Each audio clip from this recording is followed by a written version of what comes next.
What's up, crew? Welcome back to Libertalia Games Plot. I've been playing around with some of the stuff from Infinite Forbidden, finally got around to it after having some other stuff that was going on the channel here. So, we got a little one-card combo here. Torifu, normal summon, activate the effect, get Mahitatsu, and a Bujingi. This, we need to leave the hair in the deck, so this can be any of the other ones. It doesn't matter what they are, because they will just get recycled back into the deck. You're not going to use them for their actual effects at any point. We'll use that Mahitatsu, banish the Torifu, and send the hair. The reason we need it to be the hair is it's the only one that can trigger itself out of the graveyard with your opponent not having anything, meaning you can do this turn 1. So now our banish zone is set up for our nemesis monsters, and we're going to go searching for them now. So we got the Infernal Flame Banshee, pretty standard Colossus engine package, whatever you want to call it here. What you detach doesn't matter. I'll just detach the Quillen, but it doesn't matter. They're both getting reset anyway. We're going to grab the flag, and then we're playing the typical flag and corridor.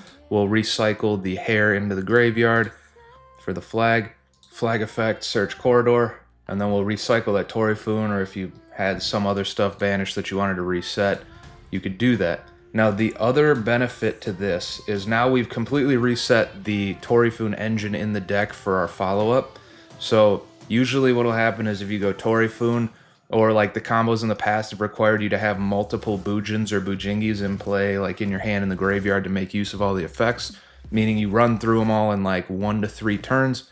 Doing this, depending on what other extenders you have, you can completely reset that whole engine in the deck and still end on a pretty decent board, if I do say so myself. So we'll make our Colossus, they can no longer search things.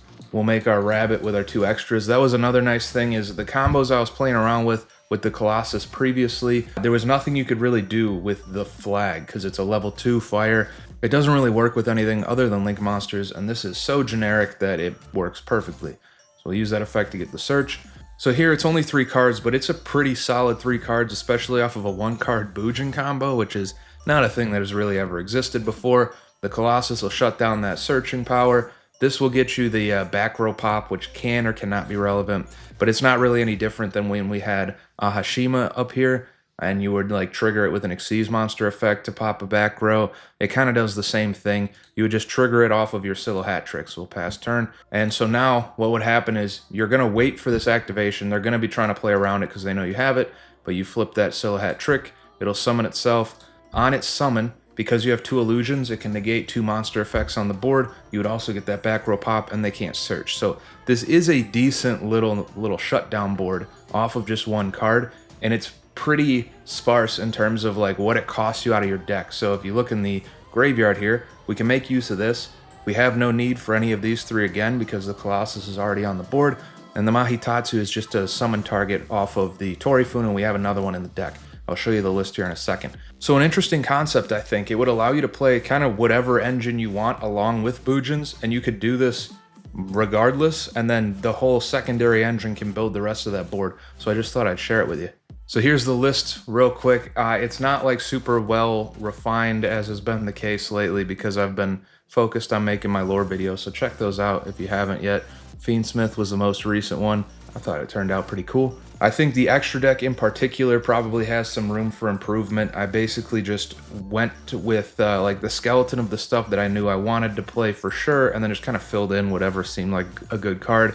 But there is definitely a lot of play testing that could be done to like pick some more optimal choices. Like the Pit Knight probably doesn't need to be in here. I don't know that you need both Zeus and Typhon. I just like them both, and they got some cool lore. And then this is nothing. This is just other stuff. Don't worry about it. But here's one more combo if you were to open like an additional extender or 2, just to show you what I'm talking about. You could play like a much better engine in the deck than what I got. I just really like the ones that I have, so I didn't really want to change it. I would say the most interesting avenue for potential ceiling here is the Bystials. This might be worth increasing the number of Bystials here.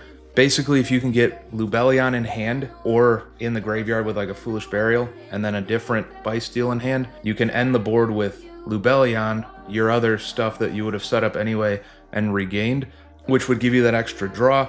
It also would set you up with your Druis Worm potentially as like an interrupt on your opponent's turn, so searchable hand trap. So interesting stuff all around. Here's one more combo. Have a good one. Goodbye. But now you're out of time.